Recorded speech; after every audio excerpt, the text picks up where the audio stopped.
It's my personal opinion, and I firmly believe that it's important that I keep sports and politics separate.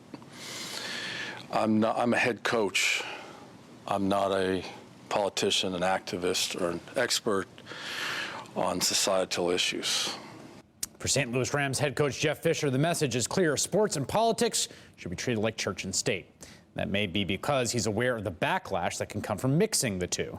Since 5 Rams players took the field last Sunday making the hands-up gesture, show of solidarity with protesters over the shooting of an unarmed Michael Brown by police officer Darren Wilson, there's been a stinging rebuttal from the St. Louis Police Association, a union that represents the city's officers. To them, the hands-up gesture was an affront to those officers. It called for the players to be disciplined and included this, quote, "I'd remind the NFL and their players that it is not the violent thugs burning down buildings that buy their advertisers' products. It's cops and the good people of St. Louis and other NFL towns that do that."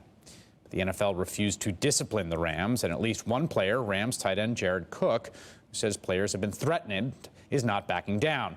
According to the NBC's Pro Football Talk, Cook said that even though the Rams have been criticized by local law enforcement and received threats, that he'd absolutely repeat the hands up, don't shoot gesture.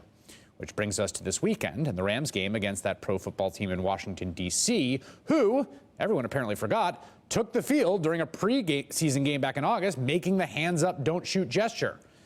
And with this Sunday being the first weekend of games since the decision in the Eric Garner grand jury was announced, I'm anxious to see what happens, to see if there are any more displays of defiance and protest that strike a chord, the way this now iconic protest moment did in Mexico City when John Carlos and Tommy Smith raised their fists in the air as the Star-Spangled Banner played during the medal ceremony at the 1968 Summer Olympics. Let's remember, just like some people viewed the Rams players' act of protest as tasteless and offensive, there were those who viewed Smith and Carlos with similar disdain. Thanks to the Nation's Dave Zirin, we know at the time famed sportscaster Brent Musburger, who wasn't a sportscaster yet, wrote, quote, "Smith and Carlos looked like a couple of black-skinned stormtroopers holding aloft their black-gloved hands during the playing of the national anthem." Joining me now is former Olympic athlete Dr. John Carlos. Mr. Carlos, I want to hear your reaction to the backlash that those Rams players have faced this week. Well, it's relative to 68. No, backlash is because you did something that was necessary to do that the general public might not have been ready for.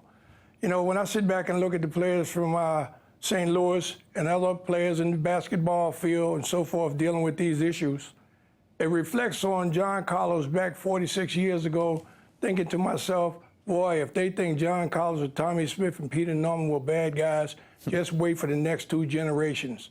And I believe that what you see in society today are just that. Those generations have come alive, and you see it running rampant across the United States and around the world now, where people are starting to say enough is enough. And that's basically what the Rams were saying. That's basically what the Clippers said relative to their former owner. The atrocities that have been taking place, they're not just merely thinking about themselves as much as they're thinking about their kids, their wives, their brothers, their mothers and fathers. There's a specific power here to an athlete able to kind of seize the moment in this way because there are so many millions of people watching him or her and people across the political spectrum. When you did what you did in 1968, the backlash was fierce. I mean, we romanticize it now, but at the time, it wasn't particularly celebrated across the spectrum at all. Well, we didn't have the media that we have now. You know, it was many people that supported us. There was no way that this can be spread through the nation in terms of people venting their feelings about what took place in Mexico City. Do you think that athletes have more than just the freedom or license to express themselves, but have some kind of affirmative responsibility to do what Jeff Fisher says they shouldn't do, which is to mix politics and sports or social stands, that there's some kind of responsibility on them having the kind of platform they do to speak out? Well, I don't think they're precluded from the First Amendment because they're athletes. You know, they're not just paint on the wall. They are part of this society. They have emotions. They have concerns and feelings about what's taking place in and around their environments.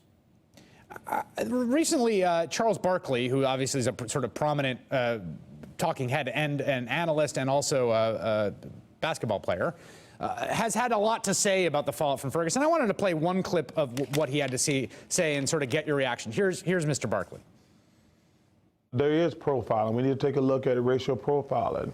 But the truth of the matter is, a lot of blacks in some of these neighborhoods are committing crimes, and we ask the cops to come in there and clean it up. And then if something goes wrong, we turn against the cops, and that's 100% unfair. And we as black people, we got to do a much better job ourselves. You know, we don't hold each other accountable. We don't demand respect and higher standards from each other. Your reaction to that, Mr. Carlos? Well, first of all, I would have to realize that, you know, the police department is trained to protect and serve. But yet and still within that protection and serving, they have these police come out to be very aggressive. Not all police. We have many good cops throughout this country, but we have some that's overzealous. Now, if they're training the police to come out and be aggressive when they're making these charges against these individuals, or who's training the general public in terms of how we're supposed to respond to police when they come to you in a very aggressive manner, when they come to you with more than one police? I remember when I was a young kid running up and down the streets of New York, we used to have beat cops. We know all the beat cops in the community. We have respect and admiration for them, and they show respect and admiration for the people in the city. So once we get back to those grounds, we might have some peace and understanding. But until that time, where they keep just having these grand juries and always turning up in a negative sense to defend these individuals that's doing these atrocities, the people are going to have unrest until the laws are changed. And I might add, there's always been the storm before the quiet. The storm before the quiet. John Carlos, thank you very much, sir. I appreciate it. Thank you. All right, today seemed to be a massive step forward in NASA's long-term mission to put a person on Mars. So why are some NASA insiders saying Mars is never going to happen? That story next. And lift